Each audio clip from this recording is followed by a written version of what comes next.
Ya. Baik, bismillahirrahmanirrahim. Assalamualaikum warahmatullahi wabarakatuh. Salam.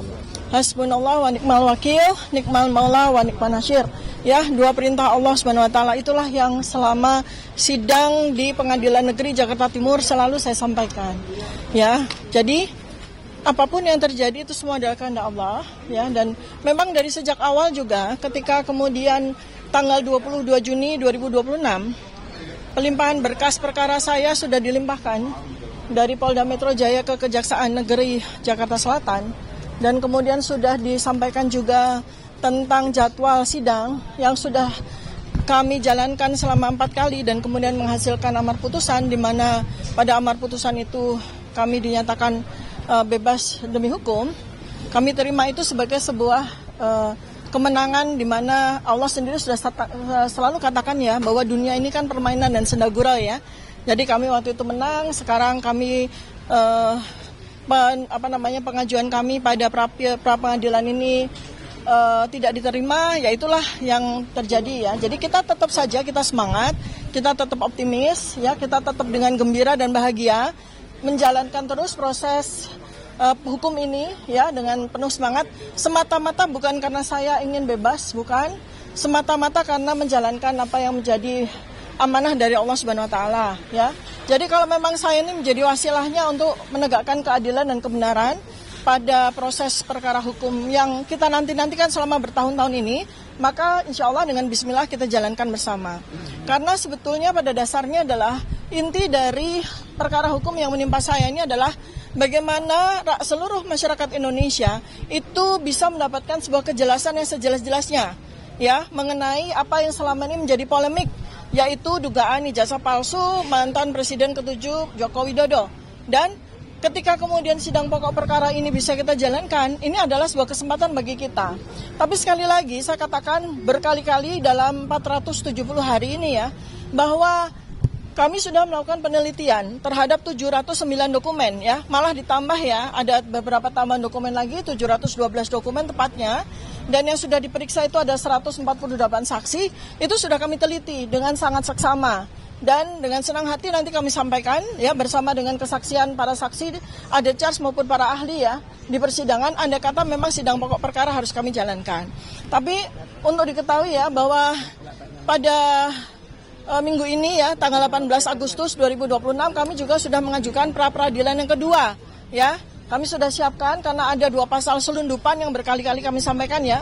Pasal selundupan yang sangat tidak ada relevansinya sama sekali dengan kasus saya, tetapi memang semata-mata merupakan sebuah niat jahat ya, niat tidak baik dari pelapor untuk menghukum saya seberat-beratnya atas pasal 8 dan dengan hukuman 8 tahun dan 12 tahun ya, pasal 32 35. Dan kami dari kesimpulan yang kami dapatkan ya oleh jaksa penuntut umum ya, kami mendapatkan tambahan ya yang dalam ini menjadi tesis ya, bahwa ternyata betul-betul pasal 32 35 itu betul-betul dilakukan overcharging ya, betul-betul dilakukan dengan niat yang tidak baik ya. Malah kemudian barang bukti yang dibebankan kepada saya terkait dengan pasal 32 35 Undang-Undang ITE itu betul-betul tidak relevan. Nanti saya tidak akan spill sekarang ya, tapi nanti kita akan lihat bersama-sama. Ini menjadi sebuah pelajaran bersama buat kita, dan saya selalu katakan ya bahwa apabila pada saat putusan selesai diterima, saya mengucapkan alhamdulillah. Tetapi jika putusan selesai pada saat itu tidak diterima dan kemudian sidang maju pada pokok perkara, saya mengucapkan bismillahirrahmanirrahim. Ya, selanjutnya akan disampaikan oleh para lawyer saya. Oke, terima kasih rekan-rekan jurnalis yang saya hormati. Tadi kalau kita mendengarkan putusan pra-peradilan pada hari ini, sebetulnya kita bukannya dikalahkan, hanya secara teknis ini kami lebih dulu pelimpahan daripada terjadinya pendaftaran. Jadi hanya masalah waktu saja. Ini adalah cerita klasik tentang balapan. Balapan itu artinya bagaimana menggugurkan pra-peradilan kita dengan memasukkan pokok perkara. Ini klasik. dari dulu memang penuntut umum selalu ingin menggugurkan pra-peradilan dengan cara memasukkan pengadilan, dan sepertinya ya kurang lengkap, sepertinya juga tidak dipedomani adanya SEMA nomor 3 tahun 2026 yang barusan. Memang ini perintah kepada hakim ya, pedoman bagi hakim-hakim di lingkungan Mahkamah Agung ya. Tapi SEMA itu mengatakan bahwa apabila pra-peradilan ini bukan soal pelimpahan perkara sebetulnya. Yang seharusnya ditinjau itu adalah tentang pemeriksaan pokok perkara. SEMA nomor 3 tahun 2026 itu jelas mengatakan pemeriksaan selama pemeriksaan pokok perkara itu sudah didahului oleh adanya pra-peradilan, itu yang harus berhenti. Namun apa boleh buat, kami tidak diterima, pengadilannya tidak terima, tidak, sekali lagi tidak berarti kami dikalahkan.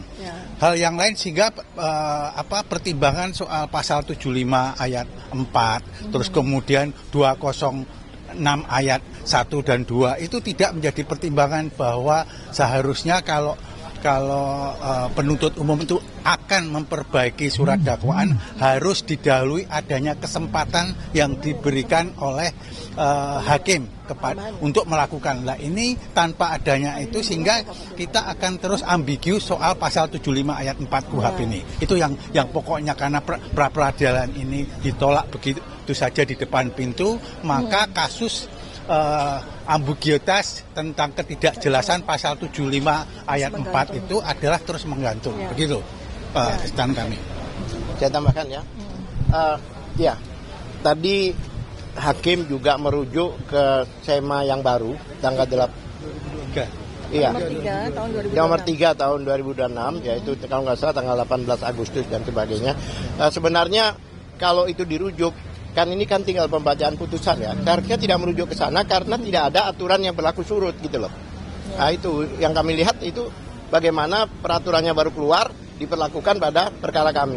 Harusnya itu untuk yang ke depan, Dan satu hal lagi, kalau ditolak ini bukan berarti kita nanti itu tidak melawan dakwaan mereka.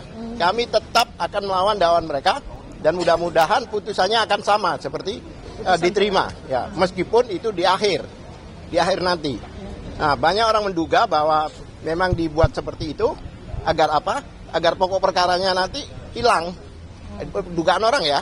Karena apa? Nanti yang kita dimenangkan nanti di belakang. Berarti perkara walaupun sudah luar biasa persidangannya, tapi yang dimenangkan adalah perlawanan kami. Ya itu yang banyak orang khawatir seperti itu. Karena ini terjadi di Solo. Ya, di CLS. CLS itu jelas ya. Semua UGM babak belur ini babak belur. Terakhir yang diputuskan malah eksepsinya yang dimenangkan. Lah ini ya kami khawatir. Jadi jangan dianggap kami tidak melawan, kami melawan. Tapi kalau akhirnya nanti eksepsi itu yang digunakan, kami dimenangkan sehingga perkara ini jadi zong. Ini yang kami khawatir. Udah bertahun-tahun sidang, ternyata yang dilihat adalah putusan eksepsi. Ya kan? Nah, itu yang kami khawatir. Ya, bahkan kami yakin akan dimenangkan di belakang, ya kan, untuk penyelamatan. Ya itu ngertilah maksudnya. Ya. Ada yang lain? Tambahkan? Ada lagi. Karina. Oh iya. Agak geser. Sini. Tengah Bu. Ya. Oke. Oh iya, sorry. Assalamualaikum warahmatullahi wabarakatuh.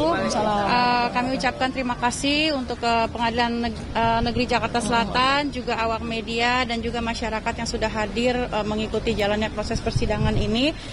Jadi sejujurnya kami sangat menghormati putusan daripada hakim pra-peradilan, dan perlu kami tegaskan juga kepada masyarakat Indonesia bahwa pra-peradilan kami dinyatakan NO itu bukan berarti kami kalah, juga tidak berarti membenarkan prosedur yang dilakukan oleh kejaksaan.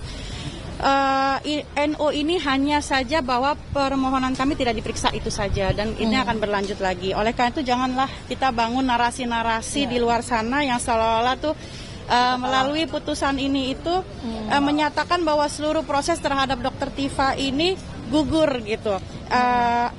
Terhadap Dr. Tifa sah dan seluruh keberatan kami gugur. Mohon maaf, itu dua hal yang berbeda ya. Jadi bagi kami itu pra-peradilan ini hanyalah pembelaan secara maksimal. Jadi kami tidak meminta Dr. Tifa ini diistimewakan atau dibebaskan, tidak. Kami hanya meminta proses hukum yang fair, yang transparan dan adil, itu saja.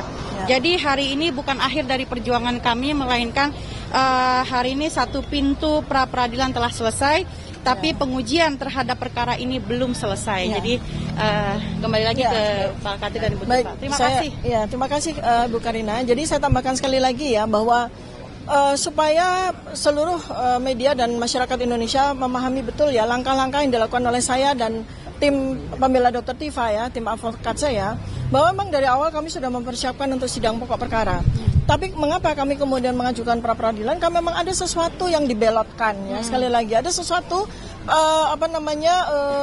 prosedur hukum yang dibelotkan ya. Karena jelas amar putusan tidak ada pada pasal 75 ayat 4, tapi ternyata ada. Dan kalau teman-teman memperhatikan dengan seksama, hakim ketika memutuskan bahwa pengajuan pra-peradilan kami itu tidak diterima, itu bukan dari sisi itunya, tetapi dari sisi administratifnya.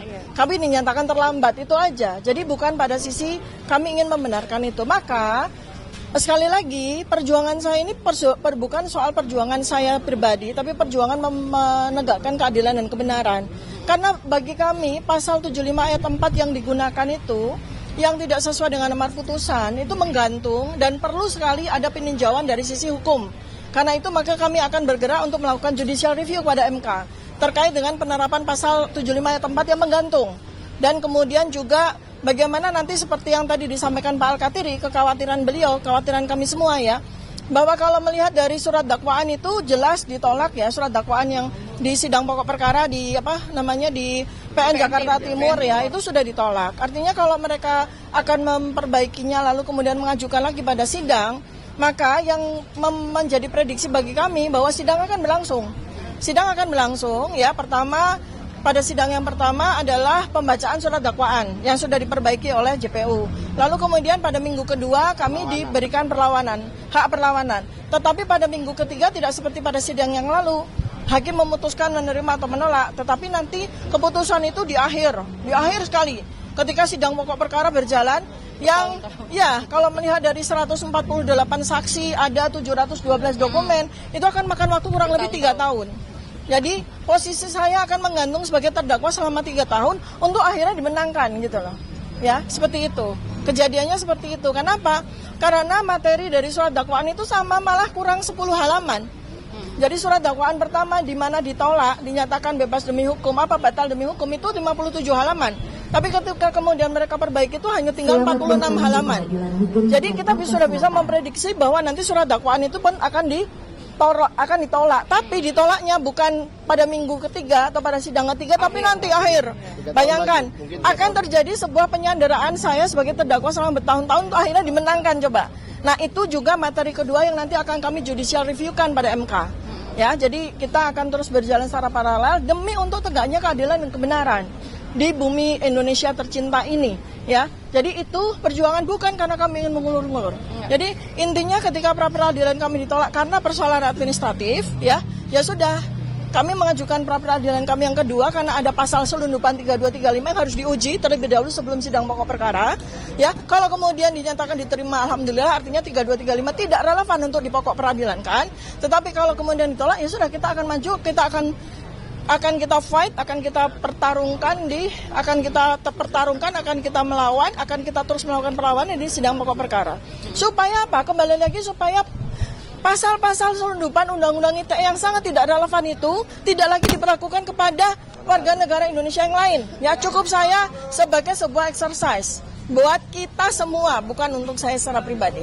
Ada mau ditambahkan lagi? Karena hari ini bisa jadi Dr. Tifa, bisa jadi besok orang lain gitu. Iya, betul. Karena Undang-Undang ITE itu terlalu banyak disalahgunakan.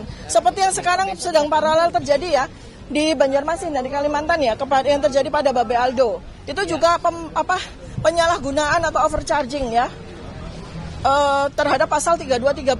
Kalau nanti ini menjadi presiden yang sangat buruk di mana nanti sidang itu akan dipenuhi dengan orang-orang yang tidak bersalah, tetapi hanya karena persoalan overcharging dari pasal yang disalahgunakan itu, maka akan menghasilkan banyak sekali kerugian bagi negara kita, bagi seluruh masyarakat. Karena Anda supaya tahu ya bahwa sidang ini dibayar oleh APBN, oleh keringat kita. oleh pajak kita, ya keringat dan darah kita, maka kita harus betul-betul menjalankan itu dengan baik. Maka insya Allah dengan Bismillah kami akan menggodok dari materi judicial review. Kami juga akan paralelkan nanti untuk maju kepada sidang Mahkamah Konstitusi demi untuk rakyat Indonesia. Demi Baik, tegaknya keadilan. teman-teman ada yang mau ditambahkan? Cukup? Baik. Terima kasih banyak teman-teman media semuanya atas dukungannya selama ini. Mari kita bersama-sama berjuang ya. Mohon kawalannya, mohon bantuannya untuk menyebarluaskan perjuangan kami agar dipahami dan menjadi pelajaran penting bagi kita semua. Ya, Assalamualaikum warahmatullahi wabarakatuh. Waalaikumsalam warahmatullahi wabarakatuh. Merdeka ya? Sudah? Sudah merdeka? Sudah, tadi belum. Insya Allah, amin.